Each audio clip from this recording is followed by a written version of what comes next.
Olá, turma! Bem-vindos ao nosso curso de Libras. Então, vamos começar a aprender um pouquinho mais sobre essa língua, né? O que a gente precisa saber dela?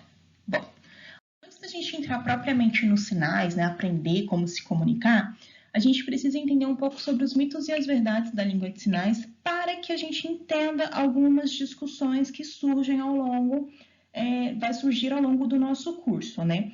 Vocês vão reparar que em alguns momentos eu vou dizer, não, isso ainda não está convencionado, isso ainda não é fixado, isso funciona no formal, isso funciona no informal. Por quê?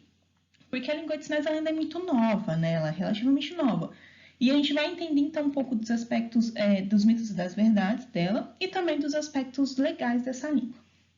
Começando pelos mitos e verdades, eu acho que a primeira coisa que a gente precisa entender é o que é Libras? Libras, simplesmente o que é Libras. Bom, você já deve ter parado para pensar muitas vezes o que significaria essa sigla, né?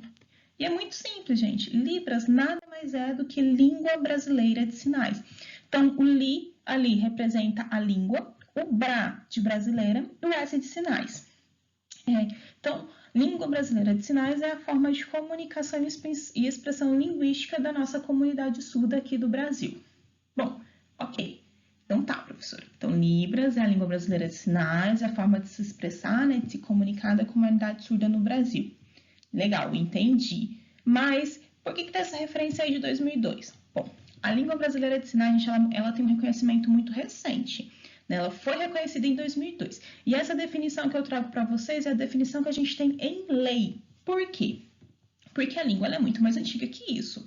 Só que vocês precisam entender as definições que estão regulamentadas porque o intuito de vocês, né? Muitos aqui é trabalhar com a língua de sinais em algum nível, seja ele como um complemento da formação, seja como algo realmente formal, quero ser intérprete, mas então vocês precisam pegar os aspectos relevantes e que está convencionado por lei para que vocês não tenham problemas. E aí, o nosso primeiro questionamento é: a língua de sinais é universal? Bom, isso é bem tranquila, né, gente? Vamos lá. Se a gente falou que Libras é língua brasileira de sinais, então a língua de sinais ela não é universal, né? Cada lugar deve ter o seu. Sim, a língua brasileira de sinais ela tem uma para cada localidade. Então, a língua de sinais ela não vai ser universal, né? Então, vamos pensar assim: as línguas orais elas não têm suas características próprias, né? Aqui no Brasil, nós falamos o português brasileiro. Em Portugal, o português de Portugal. Na Inglaterra, tem o inglês britânico. Nos Estados Unidos, tem o inglês americano. Então, cada lugar tem a sua particularidade, tem o seu idioma ou uma variação de um determinado idioma. Assim é com as línguas de sinais. Cada país vai ter o seu. Vai ter a sua, né? Então, uma língua de sinais, ela vai ter ela não é universal, né? Cada lugar tem o seu. Libras significa língua brasileira de sinais. Mas tem uma gramática essa língua? Ela tem uma estrutura? Ela tem um conjunto de regras? O que vocês acham? Sim, né? Vamos pensar. Toda língua tem que ter as suas regras, o seu conjunto de regras que vai permitir uma comunicação. Então, sim, a língua de sinais ela tem uma gramática. A língua de sinais ela foi reconhecida como língua, né, adquiriu esse status de língua a partir de uma pesquisa realizada em 1960 com um pesquisador chamado Stockel, que ele começou a perceber, né, nos surdos sinalizantes dos Estados Unidos umas características comuns nas sinalizações. Né? Ele começou a perceber que os sinais eles não vinham do nada, ela tinha uma característica fonológica e morfológica. E aí, quais eram essas características que ele identificou? É o que nós chamamos de parâmetros, que foram as configurações de mão, ponto de articulação e locação. O que é isso, professora? Bom, configuração de mão é a forma, né, o formato da mão. O ponto de articulação é o local em que ela vai ser articulada. Eu posso fazer na minha cabeça, eu posso fazer à frente do meu corpo, eu posso fazer na minha boca. E a locação é o local exato onde que ela toca. Por exemplo, vocês vão ver, a gente viu na aula o sinal de laranja, que ele é realizado com a mão em S, abrindo e fechando, né, na frente da boca. E a localização dela, então, vai ser a boca, né? Então, por isso, é um exemplo de como é essa parte dos parâmetros. Então, Mas, além disso, teve outros pesquisadores, né, que, depois de Stokes, eles também colocaram 2 parâmetros dentro desses parâmetros primários, né, além da configuração de mão, o ponto de contato ou o ponto de articulação e a locação, eles colocaram a orientação de palma e a expressão no manual. Como assim? Bom, a orientação de palma é autoexplicativa, né? É o direcionamento da palma da nossa mão. E a expressão no manual é a expressão que o nosso rosto, o nosso corpo, ele adquire ao fazer uma determinada sinalização, né? Isso é onde nós vamos ter impregnado, né, dentro da língua de sinais, a questão da entonação. Se eu estiver falando algo alegre, isso vai estar expresso no meu rosto, né? Se eu estiver feliz com aquela informação. Se eu estiver triste com aquela informação, ela vai ter que vir para o meu rosto ou para o meu corpo como um todo. Então, é isso que seriam esses parâmetros que constituem, então, a língua de sinais e promovem ela um status linguístico e que tem a questão gramatical dela implícita. É só isso a parte gramatical? Não, gente. A parte gramatical ela vai muito, muito além. Ela vai de uma construção, como eu construo a forma daquela sinalização, né? Como que eu vou explicar uma determinada situação, né? Eu tenho que ter uma estrutura de construção dos meus sinais. Então, a gente percebe que ela, sim, ela tem uma gramática. Apesar de muitas vezes as pessoas considerarem que não tem, né? Que são só gestos soltos. Não, ela tem uma gramática, sim. Bom, a língua de sinais, ela é mímica? Isso é uma questão que vocês vão ver muita gente perguntando para cada um. Por quê? A gente vê, nós percebemos, né, por conta dos parâmetros, que tem a questão do corpo sendo colocado ali, né, a expressão corporal e a expressão facial. E ali a gente também vai fazer alguns gestos, que é muito comumente associado à mímica, que é o que os mímicos fazem, né, eles colocam uma certa expressão ou uma expressão de neutralidade, né, e fazem gestos. Mas a língua de sinais, ela não é mímica. Ela vai ter alguns sinais que elas podem se assemelhar, algumas estruturas que se assemelham à mímica, mas elas nunca são realizadas como uma mímica em si. Elas são realizadas como uma estrutura, partindo da gramática, e elas têm uma especificação de código para identificar objetos e uma ação. Tá? Ela não é feita aleatoriamente, vamos dizer assim. A língua de sinais é o alfabeto manual? Eu acho que para muitos pode parecer a princípio, quando não conhece a língua, quando não tem nenhum contato, que a língua de sinais é apenas o alfabeto manual. Mas vamos pensar. O alfabeto, ele tem 26 letras. Imagina se cada coisa que vocês forem sinalizar, cada palavra que vocês precisarem falar, vocês têm que fazer letra por letra. Imagina uma frase que tenham 5 palavras, cada frase tenha 5 palavras, e que cada palavra tenha pelo menos 5 letras. Nossa, isso ia cansar muito, né? Então, o alfabeto manual, ele não é a língua de sinais como um todo, né? Aprende o alfabeto sem língua de sinais. Não. Né? O alfabeto, ele é um recurso que a língua de sinais ela vai ter para realizar algumas coisinhas específicas, né? Que é uma coisinha específica, que é a soletração. Essa soletração, ela vai para nome, para objetos, e ela vai ser muito utilizada em um aspecto, que é não tem para saber se algo não tem sinal, né? Então, digamos que não exista o sinal para slide. Eu preciso falar que é um slide, então eu vou ter que fazer a soletração. Mas, digamos que tenha sinal para a palavra sim, só que eu não a conheço. Aí eu vou fazer a soletração. Ou aquele momento particular que eu preciso me apresentar, eu preciso falar o meu nome. O meu nome vai ser soletrado. Então, eu não vou utilizar o alfabeto manual para tudo dentro da língua de sinais. Ela vai ser usada pontualmente, em específico para nome de pessoa e locais, né, ruas, por exemplo, que é muito comum nós precisarmos do nome em específico. E, claro, para um sinal que a gente não conheça, uma palavra que a gente não conheça o sinal. E aí eu preciso saber qual é, eu utilizo a datilologia. Então, o alfabeto manual, apesar dele estar presente, ele vai ser um recurso dentro da língua de sinais e ele é um recurso que a gente chama que é de empréstimo linguístico, né? Ele é um empréstimo da língua oralizada. Por quê? Porque a estrutura dos sinais, ela não é por meio do alfabeto, ela é por meio de parâmetros, de construção de um conjunto de parâmetros que vai fazer uma sinalização. E o alfabeto, ele não faz parte disso, ele está presente, mas ele não é só aquilo, né? Ele é mais voltado para uma língua alfabética, que é no caso das línguas oralizadas. Tá, eu tenho a língua de sinais, ela vai ser utilizada para uma comunicação entre o falante, né, o oralizado, e o surdo, mas ela é só uma versão da língua oral? É uma versão sinalizada da língua oral? Eu acho que essa é bem tranquila também para a gente entender. Se eu digo que a língua de sinais ela tem uma estrutura, ela tem uma gramática, e que ela é diferente da língua oral, porque a língua de sinais ela é uma língua visoespacial, né? Ou seja, eu recebo as informações linguísticas a partir da visão e eu a produzo por meio das minhas mãos e de um espaço. E a língua oral ela é oral auditiva, ou seja, nós compreendemos ela pela fala e pela audição. Então, elas são línguas completamente diferentes, estruturas básicas completamente diferentes. Então, não tem como eu falar que a língua de sinais é uma versão sinalizada da língua oral. Porque cada uma tem uma estrutura, cada uma tem uma gramática, cada uma tem uma compreensão. Então, não. Isso não significa que às vezes a gente não acabe encontrando uma língua de sinais de versão sinalizada. Como assim? Muitas vezes, quando a gente está começando, a gente não tem esse domínio da estrutura da língua.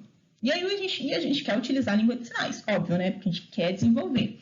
Só a gente não tem essa noção enraizada da sua gramática, da sua construção. O que é muito comum? A gente ouve a pessoa falar uma frase, por exemplo, eu estudo Libras. E a gente pegar e copiar exatamente essa sequência de utilidade. Mas isso não é a língua de sinais, tá, gente? Isso é quebra-galho, vamos dizer assim, porque ela não está seguindo a estrutura própria. A língua de sinais é ágrafa? O que é ágrafa? Vamos começar aí. Ágrafa é sem escrita, tá, gente? Então, a língua de sinais ela é ágrafa. Vocês acham que sim? Vocês acham que não? Não. A língua de sinais ela não é ágrafa, tá? Ela tem escrita de sinal.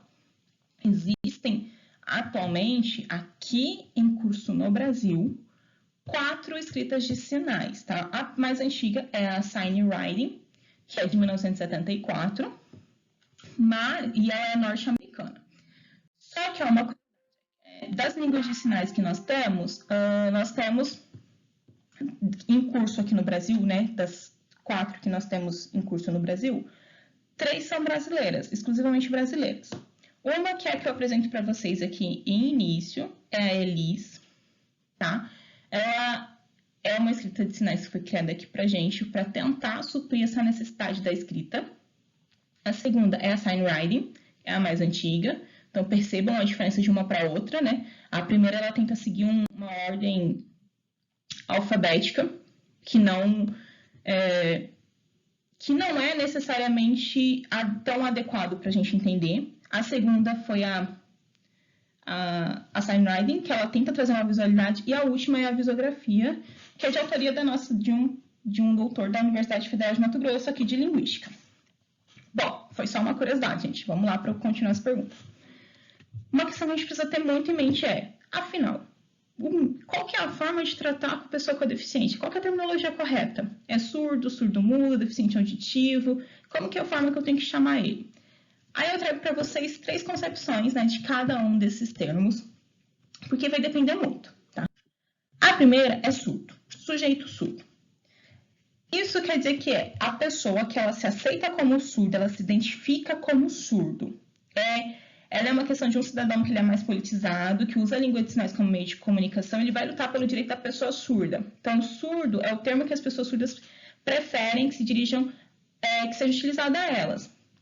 Por quê? Vocês vão entender daqui a pouco, quando a gente vê o deficiente auditivo, que existe uma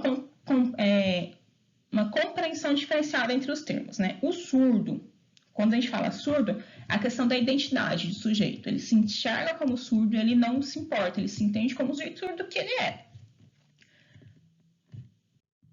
O surdo-mudo já é uma concepção mais antiga e ela é, assim, completamente incorreta ao uso da pessoa com deficiência auditiva que tenha a surdez, não o que seja deficiência auditiva. Ela é completamente errada, a gente não pode usar essa terminologia. Porque essa terminologia, ela vem de uma época em que não se compreendia a surdez e ela tem uma questão muito pejorativa em cima dela, né? Porque sempre foi visto como algo extremamente negativo.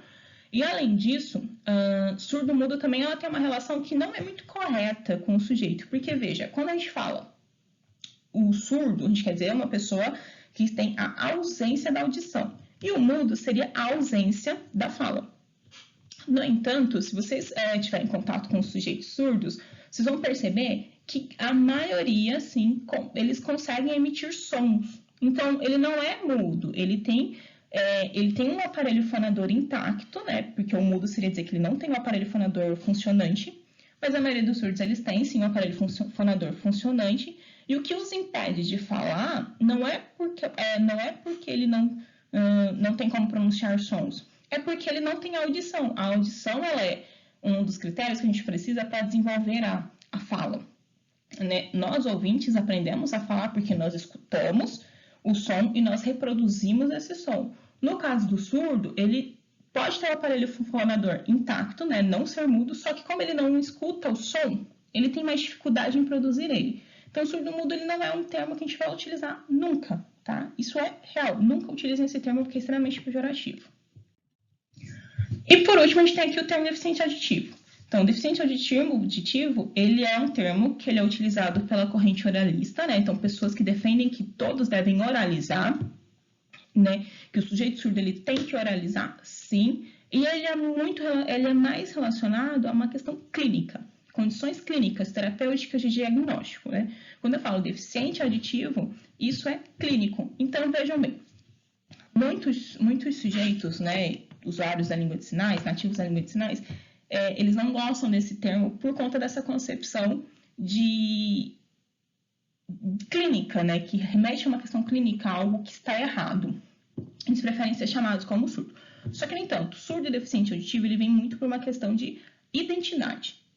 É identidade. Então, vocês vão encontrar sujeitos que eles preferem ser chamados de surdo e tem aquele que se identifica como deficiente auditivo.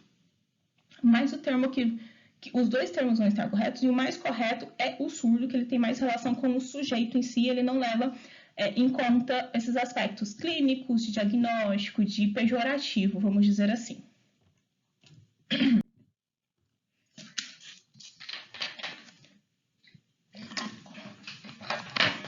Agora a gente vai para um questionamento que, assim, o que mais a gente ouve, não sei vocês, mas é uma coisa que eu ouço muito, é que quando a gente está discutindo sobre língua de sinais, sobre a questão de se saber falar Libras, as pessoas questionarem assim, mas para que a gente precisa aprender tanto língua de sinais se o surdo ele faz leitura labial?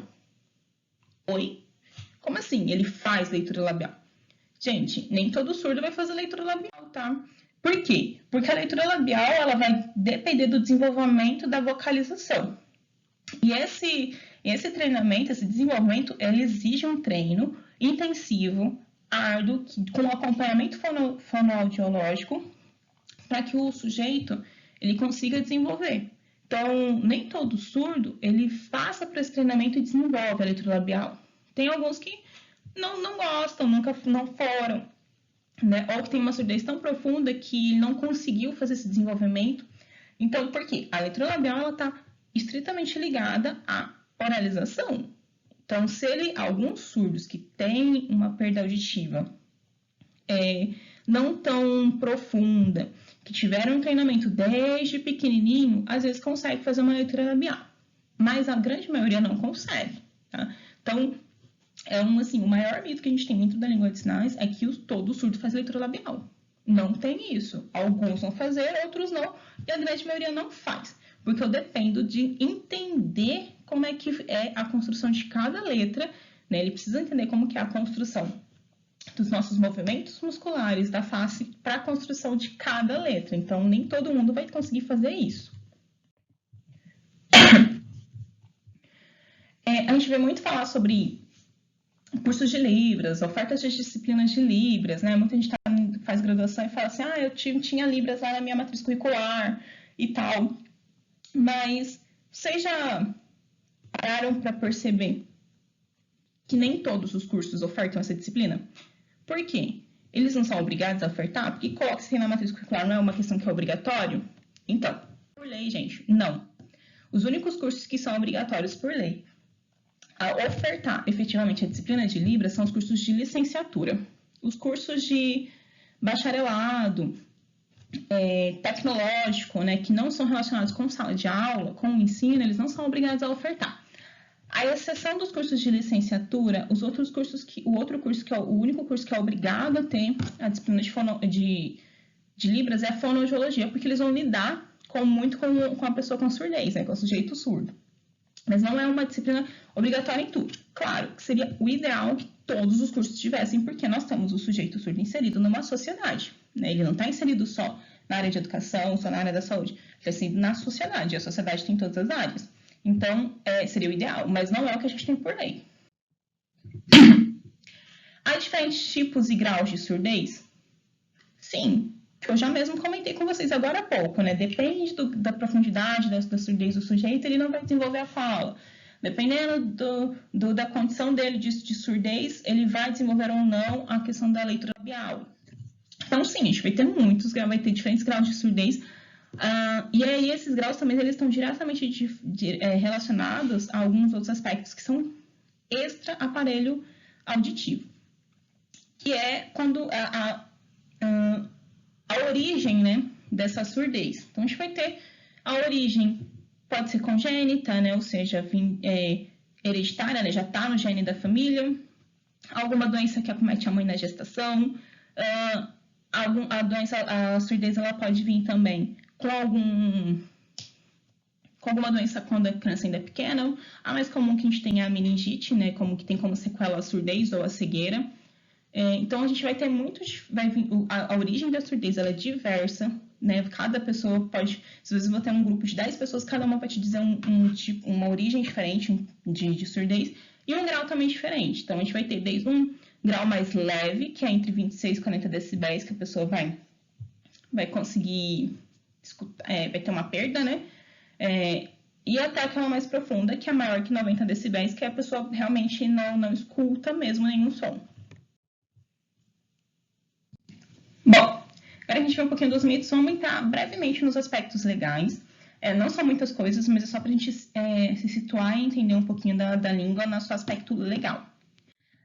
A língua de sinais ela foi reconhecida com a Lei 10.436, no ano de 2002, e ela é bem curtinha, vocês estão vendo isso que está aqui na página para vocês do slide, é exatamente o que está na lei.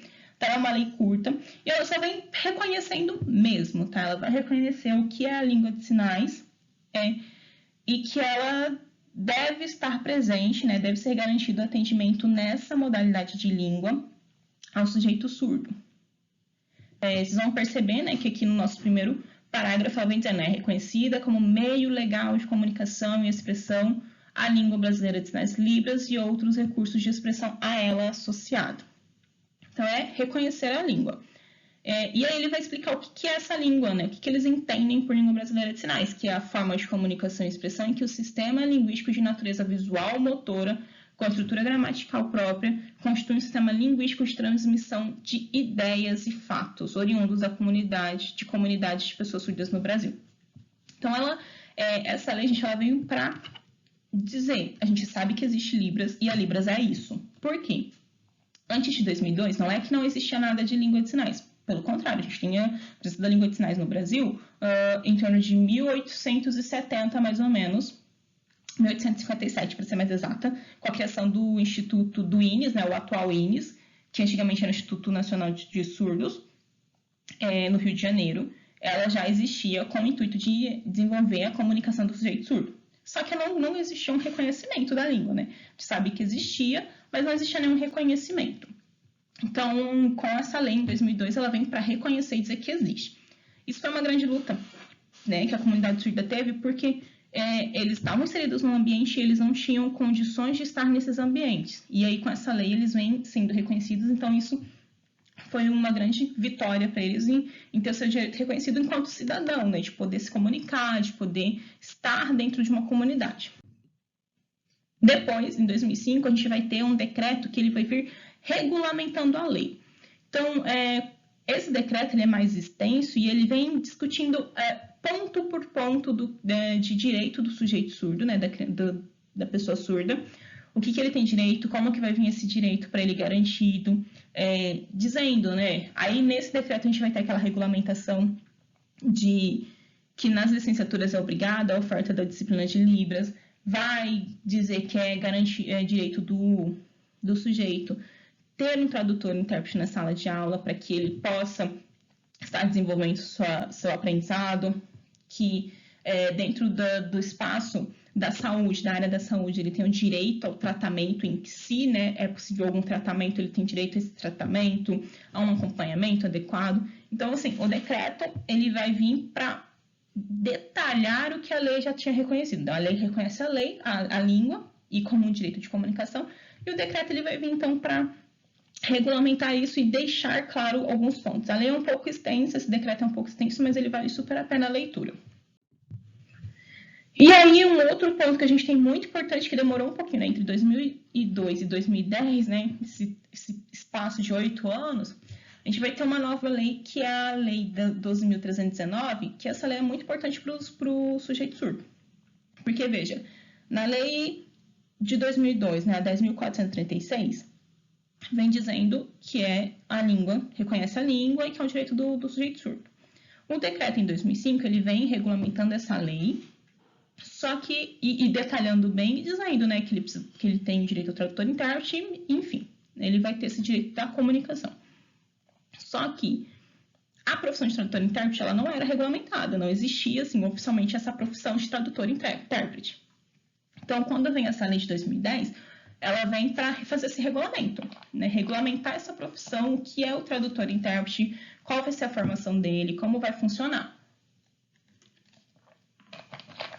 O trabalho, né? Qual que é a formação que ele tem que ter, quem vai ser o tradutor e intérprete, como a gente vai saber que ele é o tradutor e intérprete. Tudo vem por essa lei, porque antes disso o que a gente tinha eram pessoas que eram dentro da comunidade surda, dentro das igrejas, né, que tinham um trabalho voltado, né, as pastorais voltadas para a evangelização do sujeito surdo, mas a gente não tinha efetivamente um profissional, né, que fala assim, eu sou formado para ser tradutor e intérprete. E essa lei ela vem regulamentar e dizer quem vai ser essa pessoa. Então, gente, é bem tranquilinho, né, bem tranquilo, bem gostoso de ver, assim, esse aspecto. Ele no quesito legal, a gente ainda não tem tantas coisas, né, nós temos essas 3 leis que são as que realmente impactam diretamente na vida do sujeito e que é realmente de relevância para a gente. E aqui, né, nós vamos ter agora um breve de um sujeito surdo, que ele vai falar um pouquinho sobre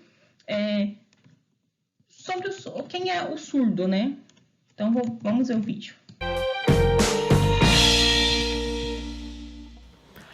Eu sou surdo, tenho 8 meses de idade, sou educador, museu, poeta, também produtor de peças voltadas da comunidade surda. A comunicação entre o surdo geralmente é visual, impressão facial, no corpo, as mãos, também leitura labial, porque nós temos limites de audição. Sabe, a sociedade sempre chama o surdo de mudo. Por quê? Surdo tem voz. Queria eu grito de ouvido e assim eu vou gritar.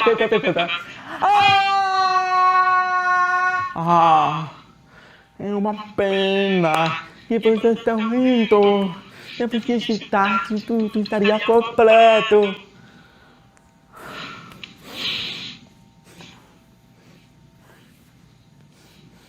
Completo. Não? Apenas só minha audição. Funciona, não sei se a sociedade quer. O resto do meu corpo, perfeito, ó. Tapi, aula de dança, balé, tabacato, hip hop, jazz, só fiz o curso de DJ. Curso de DJ, sabe? Por causa da falta de conhecimento, muita gente fala que não parece surdo. Surdo não parece. Precisa ter cara que parece surdo. Hoje, interpretado para surdo, muito alguns lugares, começando a ter intérprete livre, ok? Telecenta, ótimo, mas intérprete precisa de formação para a área. Imagina o intérprete de direito, vai interpretar musical. Eu preciso ir na casa da amiga minha. Mora para ti. Como? E telefone. Sou surdo, surdo, surdo, eu sou surdo, surdo. Não tá papel, porteiro, Pitro. Como? Ai, aparece o ó, sou surdo. Pelo amor de Deus, não manda o internar. Não curto nada, eu odeio. Não curto nada. Não quer gente surdo. Tem gente que escuta, mas não pensa. Você tem colegas?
Né? A gente tem, então, um sujeito surdo, né? Ele falando um pouco sobre a surdez, sobre a terminologia, né? Tudo que a gente já discutiu aqui. Então, eu trouxe esse vídeo só para a gente realmente ver do ponto de vista do sujeito, né? O que ele acha sobre isso, qual que é o pensamento dele. E é isso, gente. Esse é o nosso primeiro contato com a área de língua de sinais, né? Com a comunidade surda sobre o sujeito surdo. Espero que vocês tenham gostado. E até daqui a pouco, na nossa próxima continuidade da nossa aula sobre o alfabeto e aprendendo a se apresentar.